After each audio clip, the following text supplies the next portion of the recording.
are you still going to be stoning people? And this, we'd be getting arrested for murder if we. I forgot about that. Yeah, stoning people. So you stoning somebody. They say, no, we don't have to do the sacrifice. So okay, somebody is or caught in the act of adultery. You're supposed to be stoning them, both of them. Another one, if a woman and her husband were having a fight with a man, and she grabbed that man in an indecent part of his body, what are you supposed to do? Cut her hand off. People don't. People just plow past these things because they don't read the scripture. They'll say, "Oh, we don't have to." Why don't you have to do that anymore? If it's just the sacrifices, and these things are happening. Let me say, these things are happening in people who say they're in Yahusha and Yahuwah. These things are happening, but you're not seeing people stoning people left, right. So if somebody from your family is coming and is talking to you about another mighty one, you're supposed to put them to death. If they're trying to lead you away from Yahusha and are talking to you about, oh, come see this mighty one, you're supposed to be the first one to throw the stone, then the rest of the assembly. Who's going to be doing that? Yeah, I know. They're not going to be doing it. Yeah, so detective knocking on your door. Right. So this is what I mean. People pick and choose what parts they want to do. So there are a couple of questions that I've heard before, and just in case to give a bit of context, because it's important. There's two that I know of that I have that people speak about, and it's one is when Yahusha said, "Oh, go and listen to those and do what those say." Paraphrase him. Those who sit in Musha's seat.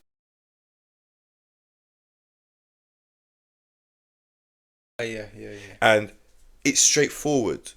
He hadn't fulfilled anything. Yeah. That law was still in effect. It was still in effect because it had not. It was in transition. It hadn't been fulfilled, right?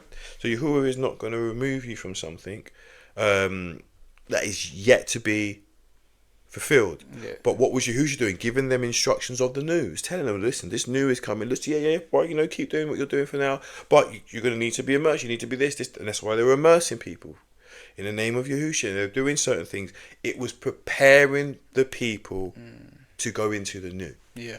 Another scripture where Yahusha knows the hour, but he's explaining it in this scripture, and he's speaking to the sent out ones about the end, and he says, pray that your flight don't take place in the winter, again paraphrasing, or on the Shabbat day. Now, to understand this, when Yahusha was slaughtered, they still had their temple. It wasn't until 70 AD when that temple was destroyed. They would still be keeping their traditions. Yeah. They knew when the Shabbat was in those days, because everything hasn't been messed up and dates and everything been changed how it is today, but they would have been keeping their traditions. But what would be the difference? The scripture says judge no one on a Shabbat day, a feast day, or moon, meaning it was no longer a condemnation. If you weren't doing it, you were no longer breaking the law, the requirement. Yeah, or if you were doing it, cool. It's a tradition. They've been doing it all their life. Yeah, it's fine. But now, if you're condemning somebody else to do it, or saying, "Oh, if you don't do this, you won't be saved," that's now where it's in error. Now you are putting yourself in a place where there will be condemnation. Yeah. And that even still applies for today. I see so many people online, essentially shoving it down people's, throats. You have to celebrate the Shabbat. You have to do this. Listen, as Jay just said, if you want to put aside a day in a week to yourself, a day in the month to yourself, to have time with Yahuwah, that's fine. Don't make it a doctrine for other people. That's something we're going to touch on as part of what we're on today is really the law and the Shabbat. We're touching what we're under, and there's some other bits and pieces we will go through. The magnifying of the 10 Commandments, feast days. There's probably something else, but I can't remember off the top of my head. But we will touch on those things to see, because people need to know what it is. So just before, anyway, I just want to affirm to people, because people always kill Paul. Oh, Paul's this, Paul's that. Oh, whatever.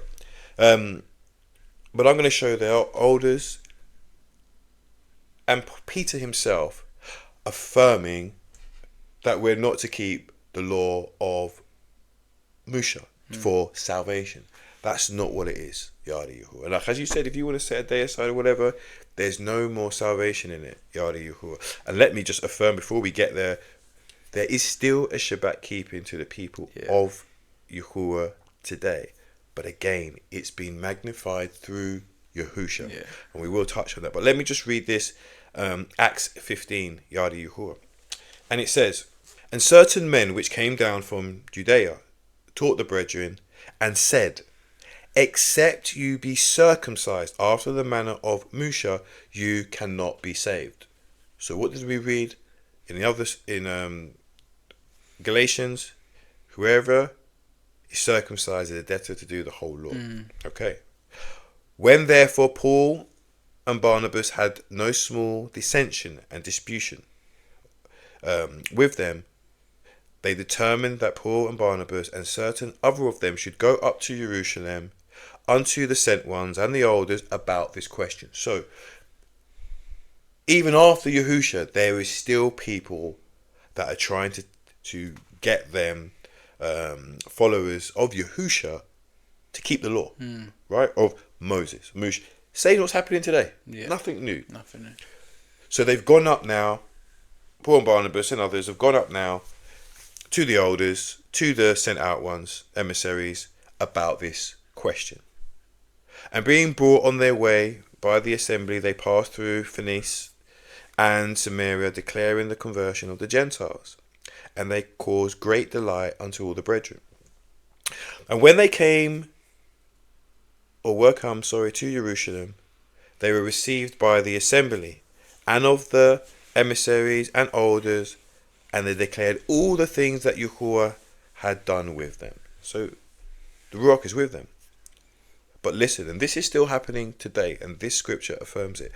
"But there rose up certain of the sect of the Pharisees, which believed, saying that it was needful to circumcise them and to command them to keep the law of Moses," Musha. So anyone that is telling you that you must, in essence, keep the law of Moses, they're still operating as the sect of the Pharisees. People are not going to like hearing it, but this is the truth. Let's carry on. "And the emissaries and the elders came together for to consider of this matter.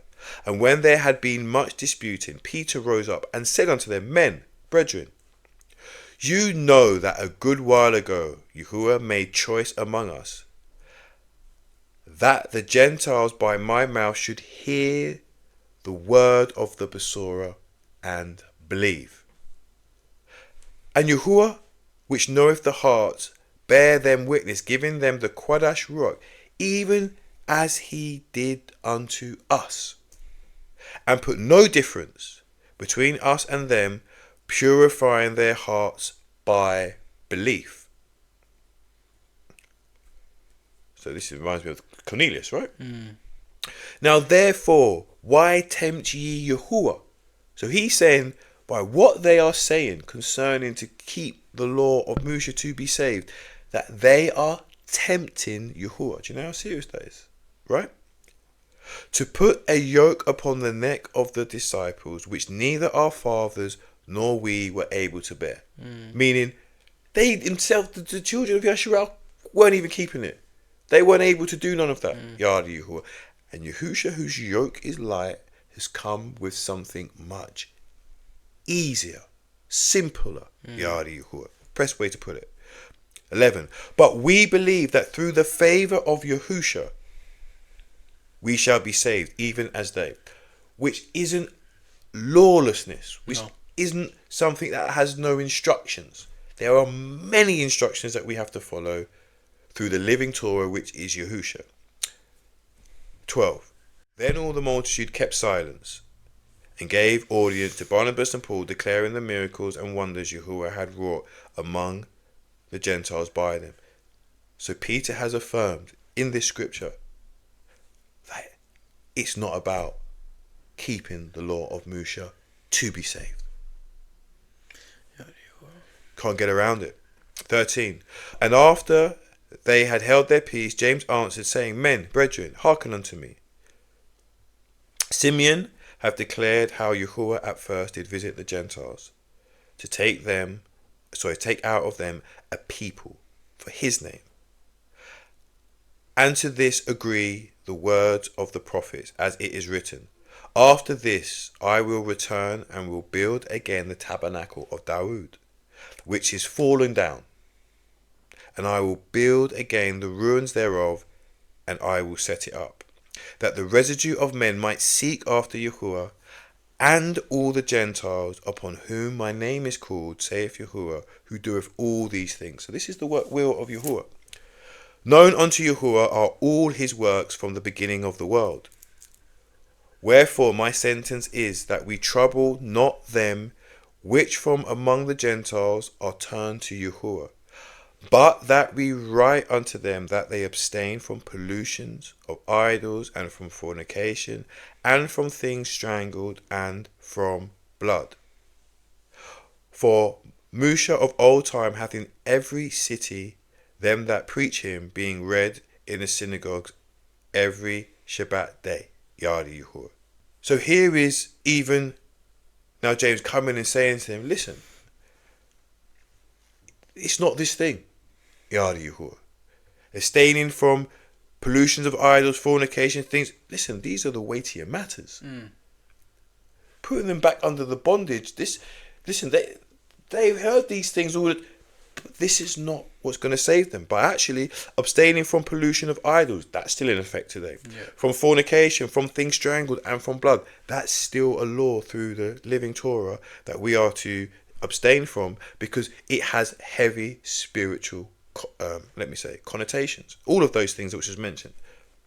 Then it pleased, 22, the emissaries and the elders with the whole assembly to send chosen men, this bit's going to be really important, of their own company to Antioch with Paul and Barnabas, namely Yehuda, surnamed Barsabas, and Silas, chief men among the brethren. So here we see the elders choosing men to go out with Paul and Barnabas. And Paul and Barnabas are affirming the same message that we don't need to keep the law. They're disputing that, right? So they're sending men with them to go back out, right? So they're all in agreement. 23. And they wrote letters by them after this manner, the emissaries and elders and brethren, sending greeting unto the brethren which are of the Gentiles in Antioch and Syria and Cilicia. For as much as we have heard, listen to this, that certain which went out from us have troubled you with words, subverting your soul, saying, you must be circumcised and keep the law, to whom we gave no such commandment. Can't get around it. It's so clear. So if you were to keep it, why would they say they have troubled you at heart? Keep the law, to whom we gave no such command. You see? And this shows that there are people running out who are claiming Yahuwah and Yahusha, who are just like these Pharisees in here. They're going out, they're doing their own thing. They've not been sent by the Kodesh Ruach to preach to anybody. I have not sent these prophets, yet they run. I've not spoken to them, yet they prophesy. So when you see this, and you can see clearly that in the scripture, it shows that this is not what we're under today. We're under Yahusha, the living Torah. People who are preaching this to other people, that the only way they can be saved, take Yahusha, take the law and mix them up. You cannot worship two masters. You will love one and despise the other. And this is the simplest way just to overview and to show the transition from the Levitical priesthood to the order of Melchizedek. Yada, yada, yada.